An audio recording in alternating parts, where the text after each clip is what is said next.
بیگم نے کہا کہ ہم کو تو فوج والوں نے لوٹ لیا ہے، اب ہمارے پاس کچھ نہیں ہے، تم رتھ اور بیل لے لو۔ لیکن گوجروں نے نہیں مانا اور انہوں نے زبردستی ان کے برقعے اتار ڈالے اور سب فالتو کپڑے چھین لیے۔ خورشید جمال اور لونڈیوں کو بھلا برا کہنا شروع کیا۔ ایک گوجر نے خورشید جمال کے سر پر لاٹھی ماری اور دوسروں نے لونڈیوں پر لاٹھی سے پرہار کیا۔ میں جمال ڈری سہمی چپ کھڑی تھی، اس کو کسی نے نہ چھیڑا۔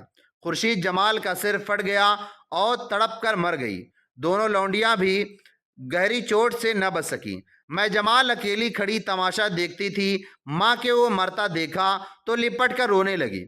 گوجر تو مار پیٹ کر کے چلے گئے۔ میں جمال روتے روتے بے ہوش ہو گئی۔ ہوش آیا تو اس نے دیکھا کہ نہ اس کی ماں کی لاش ہے، نہ لونڈیوں کی لاشیں ہیں، اور نہ وہ جنگل ہے، بلکہ وہ ایک گھر کے اندر چارپائی پر لیٹی ہے۔ سامنے ایک گائے بندھی ہے کھڑی ہے، کچھ مرغیاں آنگن میں پھر رہی ہیں، اور 40-50 سال کی عمر کا میواتی سامنے بیٹھا اپنی بیوی سے باتیں کر رہا ہے۔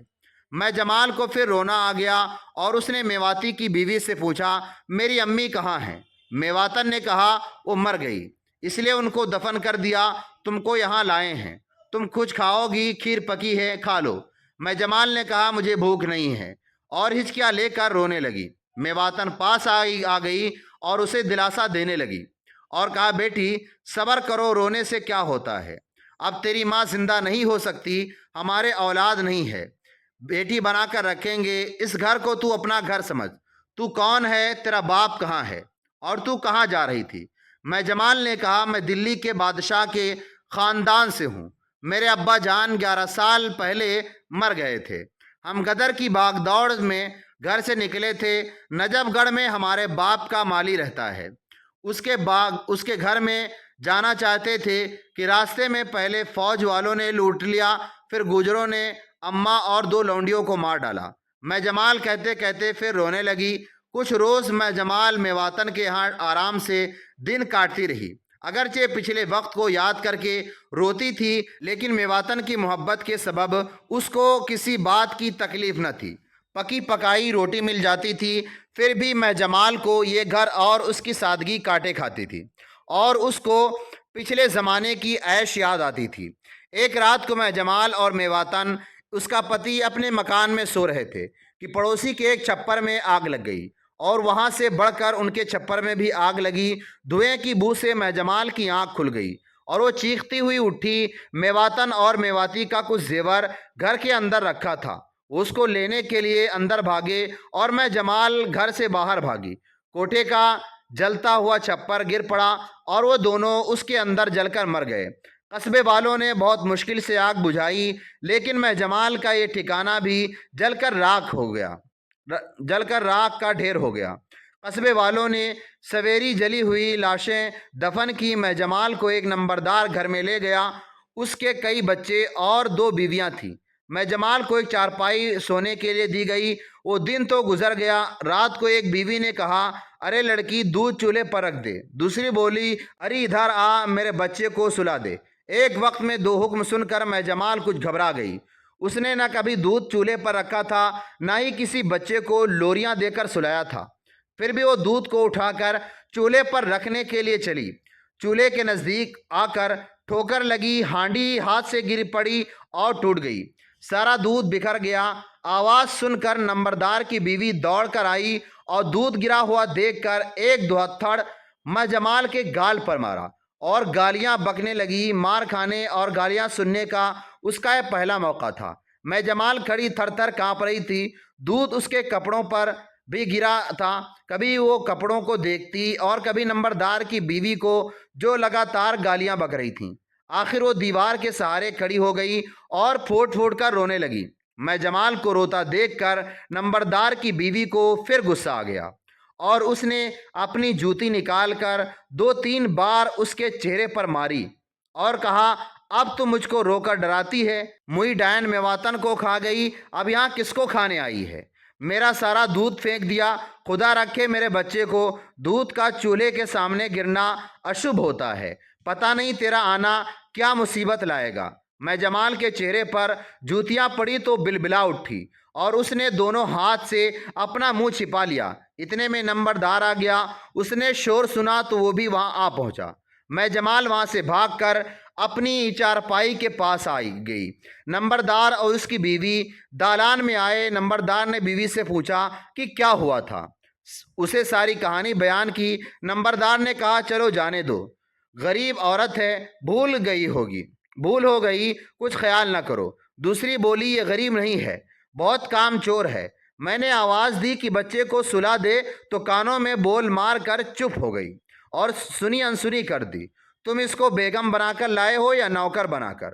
نوکر ہے تو اس کو کام کرنا پڑے گا۔ نمبردار نے کہا میں تو لاوارث سمجھ کر لایا ہوں، اس کو کام کرنا چاہیے۔ ہم کو ایک نوکرانی کی ضرورت تھی بھی۔ میں جمال نے ڈرتے ڈرتے کہا میں نے آج تک کوئی نوکری نہیں کی، تم مجھ کو سکھا دو۔ تقدیر نے یہ وقت مجھ پر ڈالا لیکن نوکری کرنی نہ سکھائی۔ میرے سامنے تو لونڈیاں کام کرتی تھیں، میں نے تو کچھ کام نہیں کیا۔ کہتے کہتے اس کو ایسا رونا آیا کہ ہچکی بندھ گئی۔ نمبردار نے کہا تو رو مت، آہستہ آہستہ سب کام آ جائے گا۔ اس کے بعد میں جمال کو کچھ کھانے کو دیا لیکن اس سے کھایا نہ گیا اور وہ خالی پیٹ ہی سو گئی۔ صبح ہوئی تو نمبردار کی بیوی نے اس کو زور سے جھنجھوڑا اور کہا ارے اٹھتی نہیں، کب تک سوئے گی؟ جھاڑو دینے کا وقت ہے۔ میں جمال کو یاد آیا کہ دلشاد، نرگس، سندوری اس کو کس طرح جگایا کرتی تھیں۔ وہ وقت تھا اور ایک وقت یہ وقت ہے۔ ٹھنڈی سانس لے کر اٹھی اور پرانی عادت کے مطابق 2-4 انگڑائیاں لی۔ نمبردار کی بیوی نے دھکا دے کر کہا انشٹھی پھیلاتی ہے، اٹھتی نہیں۔ اس سمے میں جمال نے جانا کہ اب وہ سچ مچ داسی بن گئی ہے، شہزادی نہیں رہی۔ ترنت اٹھی مگر آنسو لگاتار اس کی آنکھوں سے بہہ رہے تھے۔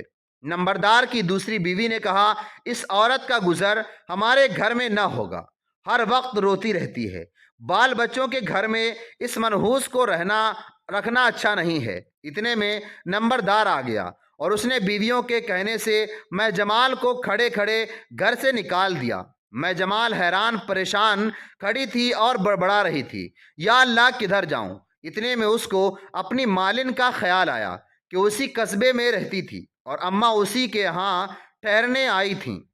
جاؤں؟ اتنے میں جمال یہ سوچ ہی رہی تھی کہ اتنے میں وہی کفنی والا فقیر سامنے سے آیا اور میں جمال کو دیکھ کر کھڑا کا کھڑا رہ گیا۔ میں جمال پر اس اچانک ملن کا بہت اثر ہوا اور وہ بھی گمسم سی ہو گئی۔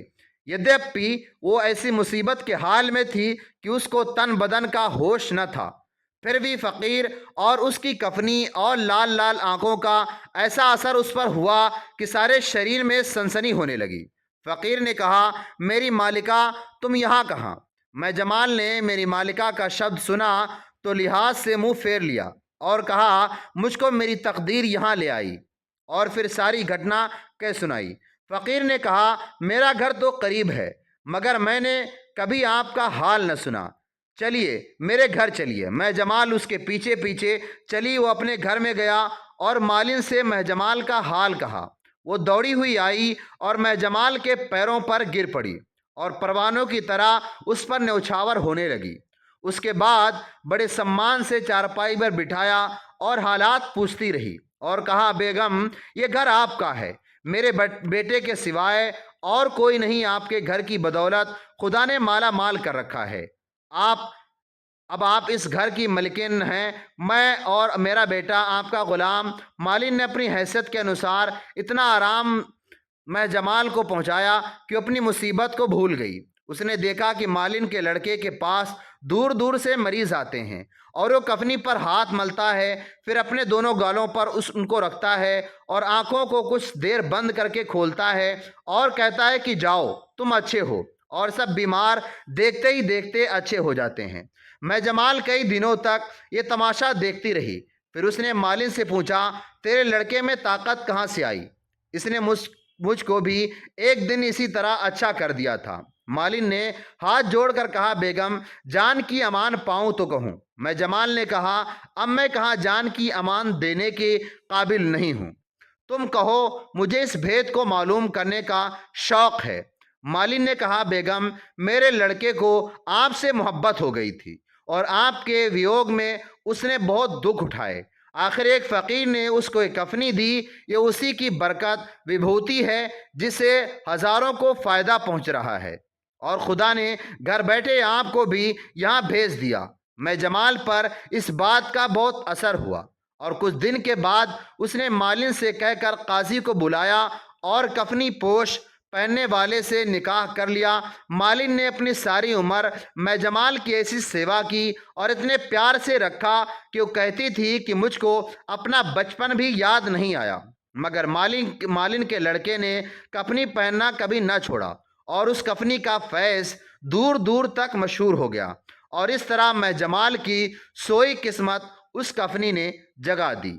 ہماری ویڈیو کیسی لگی کمنٹ کر کے ضرور بتائیں۔ ہمارے چینل پر نئے ہیں تو سبسکرائب ضرور کریں۔ اللہ حافظ۔